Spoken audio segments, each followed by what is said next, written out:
आप सभी का बहुत बहुत स्वागत है ऑनलाइन प्रेप में। तो इस वीडियो में हम लोग बात करेंगे एक इम्पॉर्टेंट अपडेट के बारे में जो कि संबंधित है सीवीटी पीजी 2024 से। यानी सीवीटी पीजी 2024 के फॉर्म जारी कर दिए गए हैं, यानी फॉर्म आ गए हैं। अब से आप फॉर्म अप्लाई कर पाएंगे। लेकिन इस वीडियो में हम लोग बात करेंगे कि पिछले साल से क्या क्या चीज़ें बदली हैं, क्या क्या नई हैं और किन किन बातों को आपको जानना चाहिए। इसलिए वीडियो को एंड तक देखिएगा। और शॉर्ट में बता दें, जो लोग नहीं जानते सीवीटी पीजी क्या होता है, ये एक एंट्रेंस एग्जाम है जो कि एनटीए द्वारा कंडक्ट कराया जाता है उन कोर्सेज के लिए जो ग्रेजुएशन के बाद होते हैं।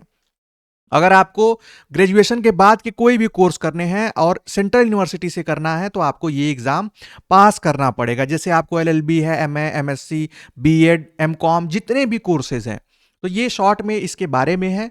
ये नोटिफिकेशन आप सभी लोगों ने देखा भी होगा या देख चुके होंगे, जो कि 26 दिसंबर को इशू किया गया था। और यहाँ पर आप देख पाएंगे कि इसमें जो आपको समय दिया गया है फॉर्म फिल करने के लिए वो 24 जनवरी 2024 तक दिया गया है। और वहीं एग्ज़ाम के भी एक्सपेक्टेड डेट यहाँ पर आप देख सकते हैं 11 मार्च से लेकर 28 मार्च के बीच एग्ज़ाम होगा। इस बार बहुत सारी चीज़ें बदली हैं, जिसमें से कि इस बार एग्ज़ाम की ड्यूरेशन चेंज है। सबसे पहले एक इम्पॉर्टेंट इंफॉर्मेशन आप लोगों के लिए है कि अगर आप पुरानी वेबसाइट पे जाएंगे तो वहाँ पर आपको ये अपडेट नहीं मिलेगी, क्योंकि इस बार वेबसाइट भी चेंज हो गई है। और इसका लिंक आप स्क्रीन पे देख सकते हैं, वीडियो के डिस्क्रिप्शन में भी मिल जाएगा, pgcvt.samarth.ac.in। ये वेबसाइट आप सभी लोग स्क्रीन पे देख सकते हैं। यहाँ पे रजिस्टर करने के लिए आप सिंपली क्लिक करेंगे, अपनी डिटेल फिल करेंगे और यहीं से आप अपना न्यू रजिस्ट्रेशन और लॉगिन सब कुछ इसी वेबसाइट से होगा। यहीं से आप कोर्सेज, जिसके सिलेबस, कौन कौन सी यूनिवर्सिटी इस बार पार्टिसिपेट कर रही हैं, यानी सेंट्रल यूनिवर्सिटी के अलावा कितनी यूनिवर्सिटीज़ हैं, वो भी देख पाएंगे। अब हम लोग बात करते हैं कि इस बार फॉर्म फी कितनी रहने वाली है। तो आप लोग स्क्रीन पे देख सकते हैं सभी लोग कि जनरल कैटेगरी के लिए 1200 रुपये है। और अगर आप एडिशनल, जैसे ये जो होगा ये 2 टेस्ट के लिए, अगर आप 1200 रुपये पे कर रहे हैं तो किसी 2 अलग अलग कोर्सेज के पेपर को सेलेक्ट कर सकते हैं। ये क्या होते हैं इसको आगे भी हम जानेंगे। ओबीसी और ईडब्ल्यूएस कैंडिडेट के लिए 1000 रुपये हैं। और अगर वो 3 कोर्स लेते हैं तो 500 रुपये एक्स्ट्रा देने होंगे। आप जनरल कैटेगरी में 600 रुपये एक्स्ट्रा देने होंगे, यानी 3-4 कोर्स आपको चूज करने के लिए। अगर आप जैसे 3-4 कोर्सेज में पार्टिसिपेट करना चाहते हैं या एग्जाम देना चाहते हैं तो उसके लिए। जो लोग इंडिया से बाहर है उनके लिए 6000 रुपये है, ये आप देख सकते हैं।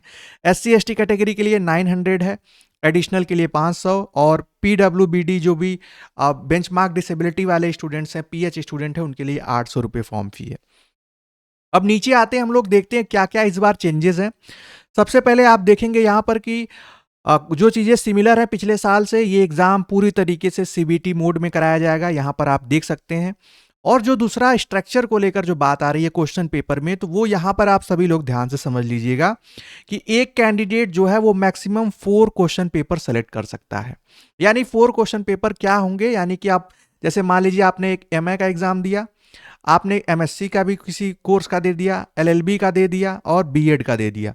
अब इसके अलावा आप कोई 5वां कोर्स नहीं ले पाएंगे, ये बात यहाँ पर मेंशन है। इससे इंपॉर्टेंट एक और इंफॉर्मेशन आ रही है जो आप लोग सुन रहे होंगे कि there would be no general test with each paper. पहले क्या होता था कि हर पेपर में पार्ट ए या पार्ट फर्स्ट और पार्ट सेकंड होते थे। और जो पार्ट सेकंड होता था ये आपके सब्जेक्ट से रिलेटेड होता था। जैसे एमए हिस्ट्री की अगर हम बात करें तो एमए हिस्ट्री के पार्ट सेकंड में 75 क्वेश्चन पूछे जाते थे पिछले बार। और पार्ट 1 में 25 होते थे जो कि जनरल टेस्ट से, जिसमें जीके जीएस रीजनिंग के क्वेश्चन होते थे। इस बार क्या किया गया है कि इसको हटा दिया गया है, हर पेपर में ये नहीं होगा। बट कुछ ऐसे भी सब्जेक्ट हो सकते हैं, जैसे देखिए लिखा है the candidate can choose general paper as a subject, यानी जनरल पेपर का एक अलग ही पेपर है। लेकिन यहां पर यह नहीं लिखा है कि जब तक यूनिवर्सिटीज डिसाइड नहीं करती हैं कि वो कैसे मेरिट बनाएंगी, क्या 75 क्वेश्चन पे ही बनाएंगी या वो जनरल टेस्ट के भी कोर्स ऐड, जो स्कोर हैं वो ऐड करेंगी।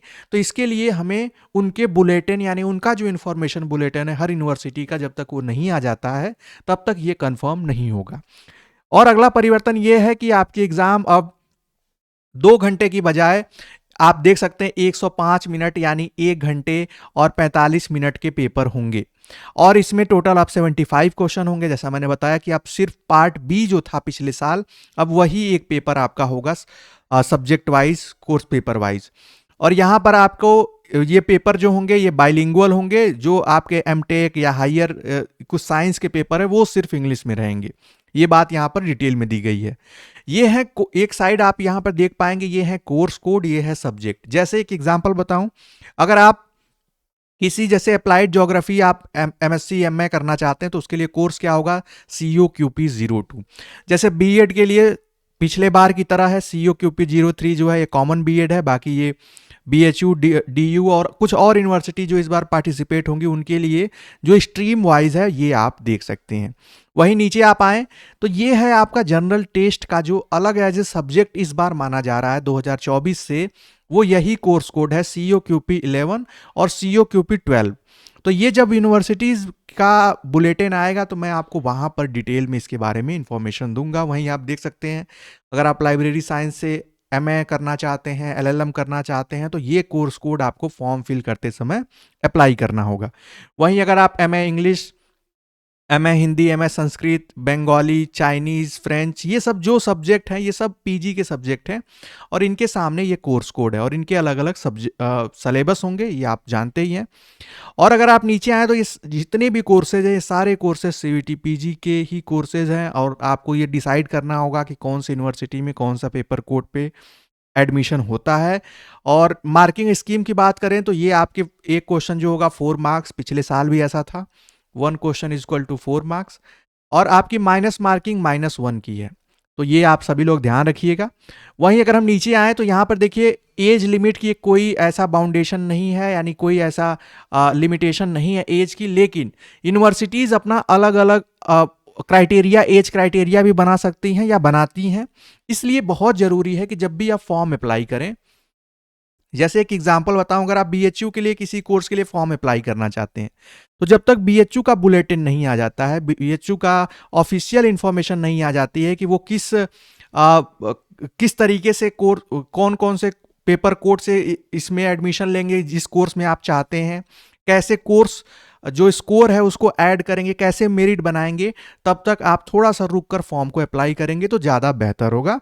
और अगर आप कर भी रहे हैं तो फाइनल सबमिट मत करिए, यानी उसमें करेक्शन की गुंजाइश रहे कि जैसे आप जिस भी यूनिवर्सिटी का BHU हो, DU हो, जब उनके इंफॉर्मेशन बुलेटिन आ जाएंगे तो चीज़ें और ज़्यादा क्लियर हो जाएंगी। तो ये थी इंफॉर्मेशन CUT PG के फॉर्म से संबंधित, उसमें हुए इस बार बदलाव से संबंधित। बाकी कोई बहुत ज़्यादा चेंजेस तो नहीं है, लेकिन जो हैं वो बहुत इंपॉर्टेंट है। जैसा मैंने बताया कि जो आपका जनरल टेस्ट यानी पार्ट 1 जो था वो हट गया है, ऐसा इसमें दिख रहा है, लेकिन यूनिवर्सिटी कैसे मेरिट बनाएंगी उस पर अभी देखना होगा। आई होप आप सभी लोगों को सारी इन्फॉर्मेशन समझ में आई होगी। आगे और जैसे ही अपडेट आएंगी, ऑथेंटिक अपडेट आएंगी, तो आप सभी लोगों को वीडियो के थ्रू ऑनलाइन प्रेप पे बताने का काम किया जाएगा। तो अभी के लिए सिर्फ इतना ही, मिलते हैं नेक्स्ट वीडियो में, तब तक के लिए bye bye, take care and keep watching.